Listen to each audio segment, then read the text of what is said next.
দর্শক আমন্ত্রণ জানাচ্ছি বৈশাখী টেলিভিশনের স্বাস্থ্য বিষয়ক নিয়মিত আয়োজন বৈশাখী হেলথের আজকের পর্বে। আপনাদের সাথে পুরো আয়োজন জুড়ে আছি আমি ডক্টর সরকার নাহিন আহমদ। দর্শক, বাড়ছে গরম, প্রচণ্ড তাপদাহে অসুস্থ হয়ে পড়ছে মানুষ, আর সবচেয়ে বেশি আক্রান্ত হচ্ছে আমাদের শিশুরা।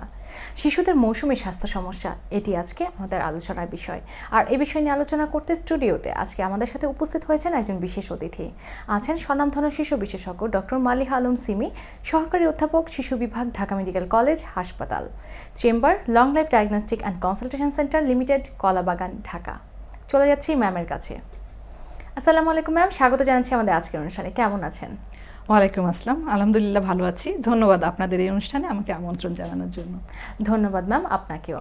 ম্যাম, আমাদের আলোচনার বিষয় নিয়ে আজকে আমরা আলোচনা করতে যাব। আমাদের ফার্স্টে আমরা জানতে চাইবো যে আপনাদের কাছে যখন শিশুরা আসছে, মানে বাবা মারা শিশুদের নিয়ে আসছে, তারা সাধারণত মৌসুমে কি কি স্বাস্থ্য সমস্যা নিয়ে আসছে? হ্যাঁ, আসলে এই মৌসুমের এই সময়টাতে, আসলে এপ্রিল মাসের এই সময়টা থেকে যে ধরনের সমস্যাগুলো নিয়ে বাচ্চারা, অভিভাবকরা আমাদের কাছে আসেন, সেগুলোর মধ্যে প্রধানত দেখা যায় যে ভাইরাসজনিত সর্দি জ্বর এটা থাকছে, তার সাথে নিউমোনিয়া, ডায়রিয়া, আর এই সময়ের যেটি একটি সবচেয়ে বার্নিং ইস্যু সেটি হচ্ছে হাম। এটি নিয়ে অভিভাবকরা আমাদের কাছে আসছেন। আচ্ছা ম্যাম, ভাইরাসজনিত জ্বর এবং নিউমোনিয়া দুইটি তো জ্বর বা ঠান্ডাজনিত রোগ, দুটির মাঝে পার্থক্য ঠিক কীরকম? আচ্ছা, ভাইরাসজনিত জ্বরের ক্ষেত্রে যেটা হয় যে প্রথমে বাচ্চার দেখা যায় যে নাক দিয়ে পানি পড়ছে অথবা খুসখুসে কাশি হচ্ছে, তার সাথে পরবর্তীতে 1 থেকে 2 দিনের মধ্যে উচ্চমাত্রায় জ্বর হচ্ছে। এবং এই জ্বরের ক্ষেত্রে দেখা যায় যে বাসার একজনের জ্বর হলে কিন্তু বাসার অন্য মেম্বাররাও এই ভাইরাস জ্বরে আক্রান্ত হতে পারে। আর নিউমোনিয়ার ক্ষেত্রে যেটা হয় যে এখানে শুরু থেকে একটা উচ্চমাত্রার জ্বর থাকে, তার সাথে কাশি, কিছুদিনের মধ্যেই শ্বাসকষ্ট, এবং এখানে শ্বাসের গতিটা অনেক বেশি দ্রুত হয়। আর ছোট বাচ্চাদের ক্ষেত্রে গলার উপরের অংশ এবং বুকের খাঁচার মাঝের অংশ এবং নিচের অংশ ভিতরের দিকে দেবে যেতে পারে। এই লক্ষণগুলো কিন্তু নিউমোনিয়ার ক্ষেত্রে প্রকট হয়। আচ্ছা ম্যাম, নিউমোনিয়া এবং ভাইরাসজনিত জ্বর এইসব রোগের প্রধান কারণগুলো কী কী হতে পারে? ভাইরাসজনিত কারণ জ্বরের ক্ষেত্রে তো বললামই যে এটা আসলে ভাইরাস, আর নিউমোনিয়ার ক্ষেত্রে এটা যেহেতু ফুসফুসের একটি সংক্রমণ, এটি প্রধানত কিন্তু ব্যাকটেরিয়া দিয়ে হয়ে থাকে। এই জন্য কিন্তু এই 2 ধরনের জ্বরের চিকিৎসা ব্যবস্থাও কিন্তু আলাদা। যেমন যদি ভাইরাসজনিত জ্বরের কথা বলতে হয়, সেক্ষেত্রে আমরা বলি যে একজন শিশু বিশেষজ্ঞের পরামর্শ গ্রহণ করে বাসায় চিকিৎসা গ্রহণ করবে। যেমন তাকে প্রচুর পরিমাণে বাচ্চাকে পানি ও অন্যান্য তরল খেতে দিতে হবে। যদি ছোট বাচ্চা হয় সেক্ষেত্রে বুকের দুধ খাওয়ানো চালিয়ে যেতে হবে। এর বাইরে কিন্তু আসলে এখানে অ্যান্টিবায়োটিকের কোনো রোল নেই। আর যদি শ্বাসকষ্ট বেশি হয় সেক্ষেত্রে অবশ্য ভাইরাসজনিত জ্বরের ক্ষেত্রে সেক্ষেত্রে হাসপাতালে নিতে হবে। সাধারণত ভাইরাসজনিত জ্বরে শ্বাসকষ্টটা থাকে না।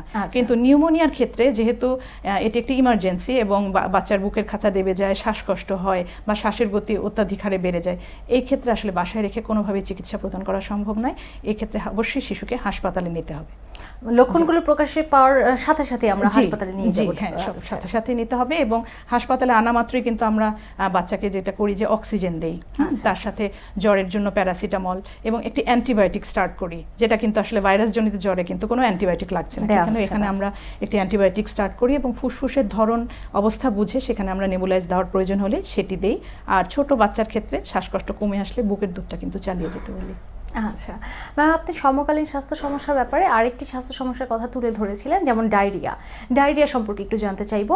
আমাদের বছরে এই সময়টাতে ডায়রিয়ার প্রকোপটা কেন বেশি হচ্ছে? জি, এই এপ্রিল মাস থেকে পরবর্তীতে যখন গরমটা পড়া শুরু হয়, এই সময়টা কিন্তু আসলে ডায়রিয়া রোগী বেড়ে যায়। এবং এই ডায়রিয়া কিন্তু আসলে 5 বছরের কম বয়সী শিশুদের ক্ষেত্রে অপুষ্টির একটি অন্যতম প্রধান কারণ। সাধারণত দেখা যায় এই সময়টিতে জীবাণুর সংক্রমণ কিন্তু একটু বেড়ে যায়। ডায়রিয়া কিন্তু ভাইরাস এবং ব্যাকটেরিয়া দুটো দিয়েই হতে পারে। ছোট বাচ্চাদের ক্ষেত্রে কিন্তু ভাইরাস জনিত ডায়রিয়াই সবচেয়ে বেশি দেখা যায়। যেমন ধরেন রোটা ভাইরাল ডায়রিয়াটা খুব কমন। এর বাইরে আরেকটু বড় বয়সে ব্যাকটেরিয়াল ডায়রিয়া সেটা হয় ব্যাকটেরিয়া, বিভিন্ন ধরনের ব্যাকটেরিয়া যেমন ইকোলাই, সালমোনেলা, শিগেলা, এই ধরনের ব্যাকটেরিয়াগুলো দিয়ে ডায়রিয়া মানে জীবাণুর সংক্রমণ প্রথমত। দ্বিতীয়ত যেমন পানির ক্ষেত্রে পানিটা সেটা হচ্ছে অপরিষ্কার পানি পান করা, মানে জীবাণু মুক্ত পানি সেটা সে পান করছে না, সেক্ষেত্রে হতে পারে। খাবার, বাসি খাবার, পচা খাবার, এগুলো যদি খাওয়া যায়, গরমে কি হয় খাবারে কিন্তু ব্যাকটেরিয়ার সংক্রমণ অনেক বেশি দ্রুত হয়। সেক্ষেত্রে এটা যদি হয়, যদি খাবার ঠিকমতো সংরক্ষিত না থাকে, সংরক্ষণ করা না হয়, তারপরে যদি স্বাস্থ্য যেগুলো টিপস আছে সেগুলো যদি মেনে না চলা হয়, যেমন ধরেন খাবার আগে বাচ্চার হাতটা ধুয়ে দেয়া, বা টয়লেট থেকে আসার পরে বাচ্চার হাতটা সঠিক নিয়মে সাবান পানি দিয়ে ধুয়ে দেয়া, জীবাণুনাশক, এগুলো যদি ফলো না করা হয় তাহলে কিন্তু ডায়রিয়ার প্রকোপটা আরও বেড়ে যায়। আচ্ছা ম্যাম, বাচ্চা যদি ডায়রিয়া হয় সেক্ষেত্রে কি সাথে সাথেই হাসপাতালে নিতে হবে, নাকি কিছুটা সময় অপেক্ষা করার পর নেওয়া উচিত? মানে ডায়রিয়ার বিপদ চিহ্নগুলো কি কি হতে পারে? জি, আসলে ডায়রিয়া হলে যদি এমন হয় যে ডায়রিয়া হয়েছে কিন্তু বাচ্চার সেই পরিমাণে পানি শূন্যতা হয়নি এবং বাচ্চা মুখে খেতে পারছে, এরকম ডায়রিয়া হলে সেক্ষেত্রে আমরা বলি বাসায় রেখেই বাচ্চাকে ওটস স্যালাইন খেতে দিতে হবে। তবে ওটস স্যালাইনটা অবশ্যই যথাযথ নিয়মে বানাতে হবে, অর্থাৎ আধা লিটার পানির মধ্যে 1 প্যাকেট গুলে প্রত্যেকবার পাতলা পায়খানার পরে দিতে হবে এবং 10 থেকে 12 ঘন্টা পরে কিন্তু এটা ফেলে দিয়ে আবার বানাতে হবে। এবং তার সাথে যদি বাচ্চা বুকের দুধ খায়, বুকের দুধ খাবে এবং বেশি করে তরল পানি এসব খাবার খেতে দিতে হবে। আর বিপদ চিহ্ন যদি কোনো দেখা যায়, যেমন যে বাচ্চা একেবারেই নেতিয়ে পড়েছে, এবং বাচ্চার চোখ বসে গিয়েছে, অথবা প্রচুর পরিমাণে বমি হচ্ছে, হ্যাঁ, এবং বাচ্চাকে দেখা যাচ্ছে প্রস্রাব 6 ঘন্টার বেশি সময় ধরে বাচ্চার প্রস্রাব হচ্ছে না, অথবা পায়খানা রাস্তা দিয়ে রক্ত যাচ্ছে, এই ধরনের বিপদ চিহ্নগুলো দেখলে কিন্তু অতি দ্রুত হাসপাতালে নিতে হবে।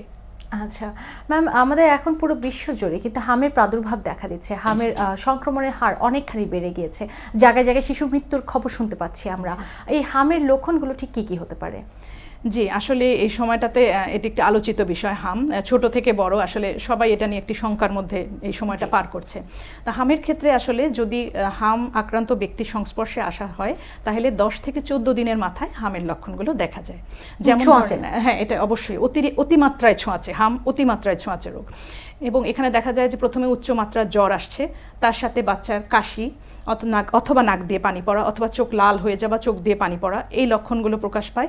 এবং জ্বরের 3 থেকে 4 দিন পরে কিন্তু এক শরীরে এক ধরনের লালচে দানাদার র্যাশ ওঠে, যেটা প্রথমে মুখমণ্ডল থেকে শুরু হয়। র্যাশ কিন্তু অনেক কারণে ওঠে, কিন্তু এই ক্ষেত্রে প্রথমে মুখমণ্ডল থেকে শুরু হবে, তারপর পর্যায়ক্রমে গলা, বুক এবং সারা শরীরে এই র্যাশটি ছড়িয়ে পড়ে এবং মুখের ভিতরে ঘা হতে পারে। আচ্ছা ম্যাম, হামের জটিলতাগুলো কি কি হতে পারে যদি সঠিক সময় চিকিৎসা গ্রহণ করাটা হয়? জি, হামের ক্ষেত্রে আসলে জটিলতা দেখা দিলে আমরা বলি সেই রোগীকে শুধুমাত্র হাসপাতালে আসতে।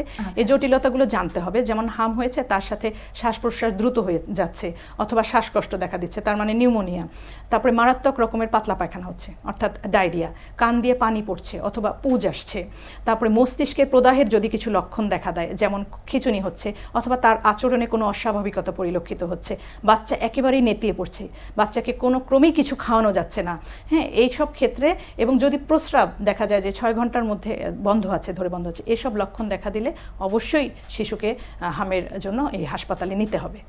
আচ্ছা, আপনি বলছিলেন যে জটিলতা দেখা দিলে তখন হাসপাতালে নিতে হবে। জটিলতা দেখা যাওয়ার আগে হামের ঘরোয়া চিকিৎসা কীরকম হয়? আচ্ছা, হামের ঘরোয়া চিকিৎসা, হাম কিন্তু আসলে অনাদিকাল থেকেই মানুষের হয়ে থাকে এবং এখানে কিন্তু আসলে এই হোম কেয়ারটাকেই প্রেফার করা হয়। সেক্ষেত্রে বাচ্চাকে একটা আলাদা রুমে রাখা, হ্যাঁ, বাচ্চাকে পর্যাপ্ত পরিমাণে পুষ্টিকর খাবার, যেহেতু হামে শরীরের ইমিউনিটি বা রোগ প্রতিরোধ ক্ষমতা অনেক কমে যায়, তাকে পুষ্টিকর খাবার দিতে হবে, প্রচুর পরিমাণে পানি ও অন্যান্য তরল দিতে হবে, এবং জ্বরের জন্য চিকিৎসকের পরামর্শ অনুযায়ী প্যারাসিটামল সিরাপ দিতে হবে। আর আরেকটি মোস্ট গুরুত্বপূর্ণ যেটা আমরা বলবো সেটা হচ্ছে গিয়ে ভিটামিন এ ক্যাপসুল। এটা অবশ্যই হামের লক্ষণ দেখা দেওয়া মাত্রই প্রথম পরপর 2 দিন নির্দিষ্ট ডোজে বাচ্চাকে দিতে হবে। এরপরেও যদি বাচ্চা চোখে দেখার কমপ্লেন করে বা চোখের মনি ঘোলা হয়ে যায়, সেক্ষেত্রে কিন্তু 14তম দিনে আবার একটা ভিটামিন এ ক্যাপসুলের ডোজ দিতে হবে। আচ্ছা ম্যাম, আমরা এই হাম থেকে কিভাবে বেঁচে থাকতে পারি? প্রতিরোধ ব্যবস্থা কীরকম হবে? প্রতিরোধ ব্যবস্থা যদি বলতে হয়, প্রথমেই বলতে হবে যে সঠিক সময় টিকা গ্রহণ করতে হবে। আমাদের সরকারের যে সম্প্রসারিত টিকাদান কার্যক্রমে 9 মাস পূর্ণ হলে হামের প্রথম যে টিকাটা দেওয়া হয় MR1, এবং 15 মাস পূর্ণ হলে যে দ্বিতীয় টিকাটা দেওয়া হয় অর্থাৎ MR2, এই টিকা দুইটি অবশ্যই সঠিক সময়ে এটা টিকাদান কেন্দ্রে গিয়ে নিয়ে দিতে হবে। তারপরে অসুবিধা অনেকে আছে যে বলছেন যে এর 2টা টিকার পরে হাম হচ্ছে। হ্যাঁ, হতে পারে, যখন আপনি একটা জায়গায় যে হার্ড ইমিউনিটি বলি আমরা, যে 95% লোক যদি টিকা গ্রহণ না করে, বাচ্চা যদি টিকা গ্রহণ না করে, তাহলে কিন্তু এই হাম হওয়ার সম্ভাবনা সবারই থেকে যায়। তবে হামের ভয়াবহতা কিন্তু হবে না, অর্থাৎ জটিলতাগুলো কিন্তু হবে না। আচ্ছা, অবশ্যই টিকাটা গ্রহণ করতে হবে সঠিক সময়। আচ্ছা, ধন্যবাদ ম্যাম আমাদেরকে আপনার এত মূল্যবান সময় থেকে কিছুটা দেওয়ার জন্য। আপনাকেও ধন্যবাদ। ধন্যবাদ ম্যামকে। দর্শক, এতক্ষণ আমরা শুনছিলাম শিশুদের মৌসুমী স্বাস্থ্য সমস্যা এবং এটি কিভাবে প্রতিরোধ করা যায় এবং এর প্রতিকার কিভাবে সম্ভব সেই সব নিয়ে। দর্শক, আপনাদের শিশুদের যদি এর কোনো লক্ষণ প্রকাশ পায় তাহলে আপনারা কাল বিলম্ব না করে যথাযথ চিকিৎসকের শরণাপন্ন হবেন এবং শিশুদের দিকে যত্ন নেবেন, শিশুদের দিকে খেয়াল রাখবেন তার আচার আচরণে কিংবা তার শরীরের কোনো কিছুতে কোনো পরিবর্তন আসছে কিনা। আশা করি আপনারা ভালো থাকবেন। দর্শক, আগামী পর্ব দেখার আমন্ত্রণ জানিয়ে বিদায় নিচ্ছি আমি ডক্টর নাহিন। সুস্থ থাকুন, ভালো থাকুন, বৈশাখী টেলিভিশনের সাথেই থাকুন।